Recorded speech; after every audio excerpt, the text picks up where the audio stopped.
This is Jack. I have on a previous interview basically touched lightly on accidents and how accidents occur and are caused in this world.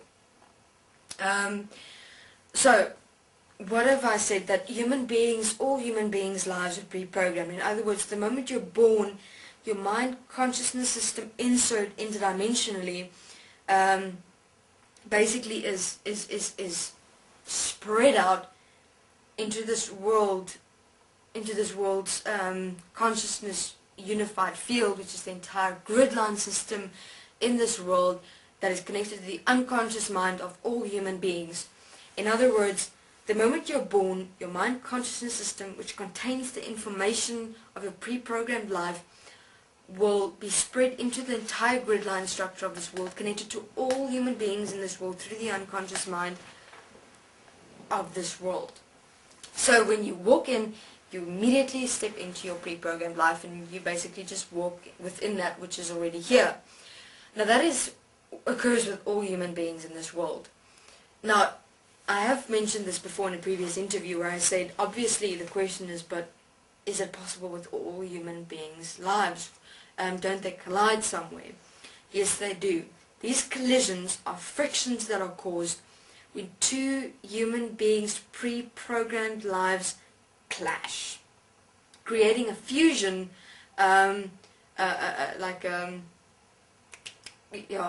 creating like a spark between grid lines. So you have human beings on specific grid line placements at the cross point within this entire grid line system within this world that is referred to as the consciousness unified field, connected to the unconscious mind of all human beings, which is the consciousness existence in its entirety.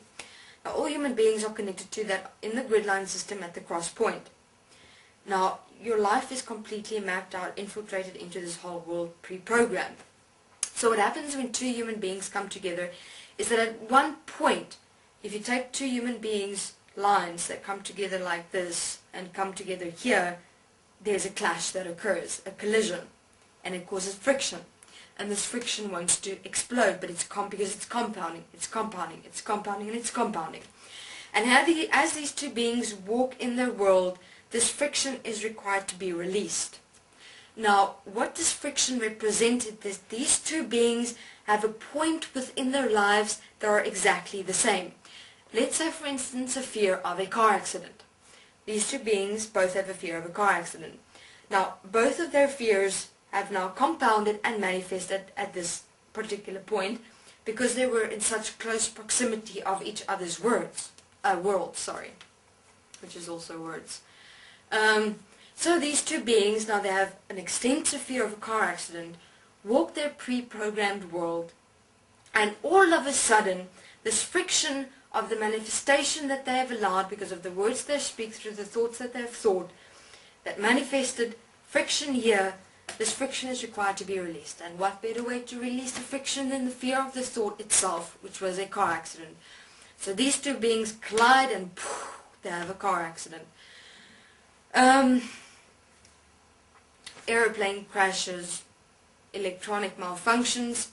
That is usually what happens when there are multiple human beings within an airplane. Okay?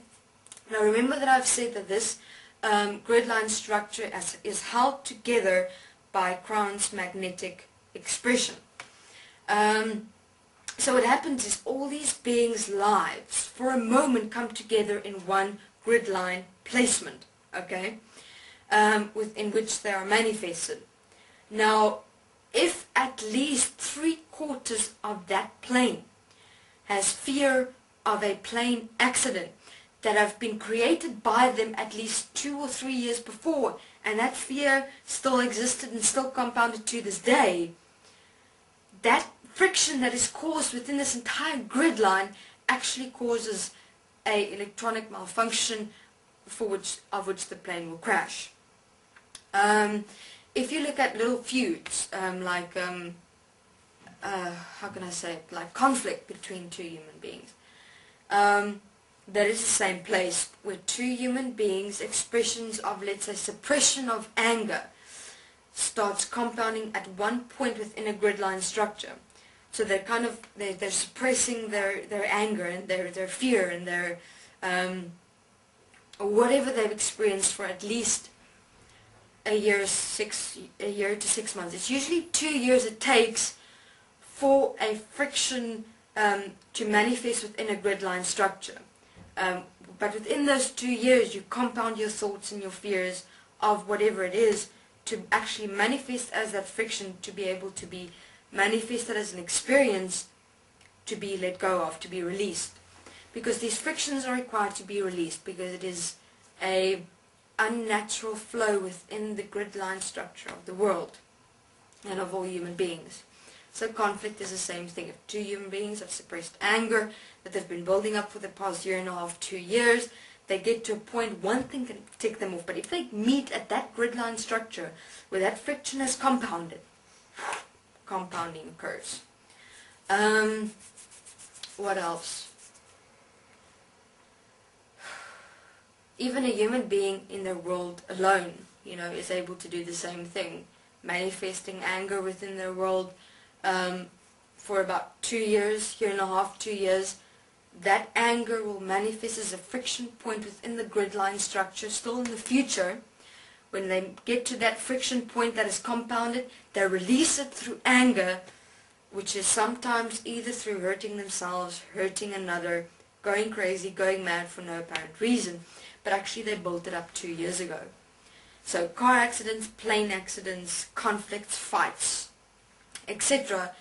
is thought creations, thought manifestations of 2 years ago that manifested in the future within a grid line placement within which you and many other beings were involved, that require release, and that release is only able to be released through a manifested experience here on earth according to that which you have compounded within your mind through thoughts.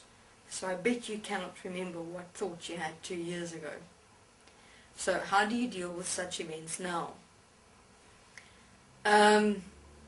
First, maybe I suggest when you have these events, particularly now, especially those who are in this process together with us, maybe write it down. What we'll do is we'll analyze it for you. We'll look at where the thought originated from to make sure that you don't do the same mistake again.